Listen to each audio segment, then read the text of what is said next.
దివంగత నేత మాజీ రక్షణ మంత్రి బాబు జగజ్జీవన్ రామ్ ఆశయాలను ముందుకు తీసుకువెళ్లాల్సిన అవసరం ఎంతైనా ఉందని విశాఖ జిల్లా కలెక్టర్ ఎంఎన్ హరీంద్ర ప్రసాద్ పిలుపునిచ్చారు. సాంఘిక సంక్షేమ శాఖ ఆధ్వర్యంలో జిల్లా పరిషత్ కార్యాలయంలో జరిగిన జగజ్జీవన్ రామ్ జయంతి వేడుకల్లో ఆయన ముఖ్య అతిథిగా పాల్గొన్నారు. ఈ సందర్భంగా ఆయన మాట్లాడుతూ బడుగు వర్గాల ఉన్నతికి బాబు జగజ్జీవన్ రామ్ చేసిన కృషిలో 10% నేడు ఆచరణలో పెట్టిన ఎన్నో అద్భుతాలు సాధ్యమవుతాయన్నారు. స్టాండప్ ఇండియా కార్యక్రమం కింద ఎస్సీ ఎస్టీ ఎంటర్‌ప్రెన్యూర్ ప్రతి బ్యాంకు కనీసం 2 యూనిట్లకు రుణాలు మంజూరు చేయాలన్న నిబంధన అమల్లో ఉన్నట్టు ప్రతి ఒక్కరూ గుర్తించాలని చెప్పారు.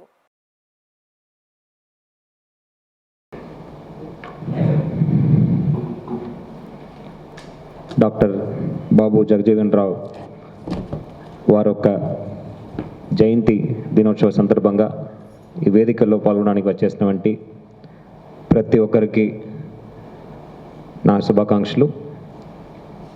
వేదిక మీద ఉన్న పెద్దలు,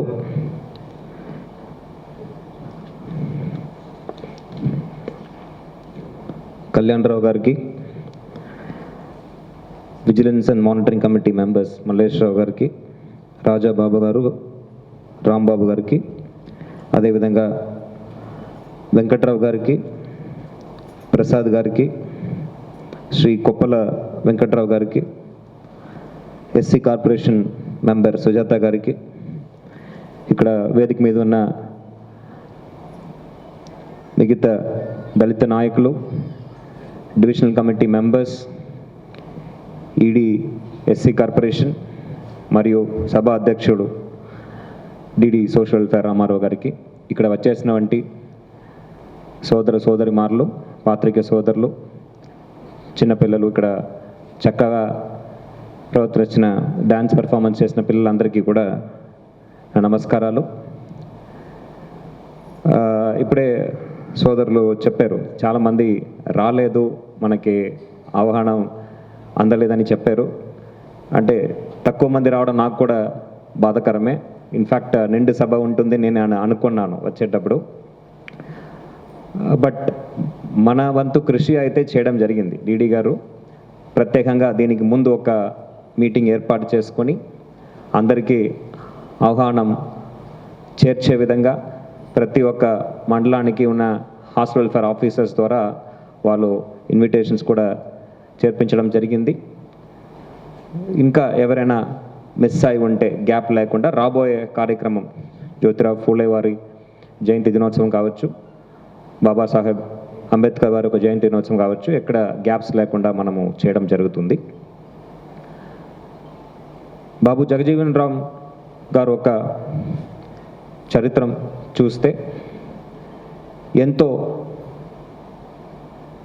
బ్యాక్వర్డ్ ఏరియా నుంచి వచ్చి, బీహార్లో ఒక చిన్న పల్లెటూరు నుంచి వచ్చి, కేవలం ఆయన ఒక కృషి వల్ల, హార్డ్ వర్క్ వల్ల చక్కగా చదివి దేశానికి ఒక డిప్యూటీ ప్రైమ్ మినిస్టర్ స్థాయి దాకా ఎదగడం అనేది మనం అందరికీ ఒక ఆదర్శనం అనే చెప్పాలి. ఆయన లాంటి మహానీయుల వల్లే మనం ఈరోజు సమాజంలో దళితులకు ఒక న్యాయం జరుగుతుందంటే అది కేవలం బాబు జగజ్జీవన్ రావ్ లాంటి మహానీయులు ఒక త్యాగం, వాళ్ళు చేసిన కృషి, ఆయన ఒక ఆశయాల్ని మనము నెరవేర్చాల్సిన బాధ్యత ఉంది, ప్రభుత్వానికి ఉంది, దళిత సంఘాలకు ఉంది. మనం అందరూ కలిసి సమాజంలో దళితుల మధ్యలో ఉన్న పేదరికాన్ని తొలగించి వాళ్ళందరూ కూడా మంచి స్థాయిలో ఆర్థికంగా, చదువు పరంగా, ఆరోగ్యంగా ఉండడానికి కృషి చేయాలని సందర్భంగా కోరుతున్నాను.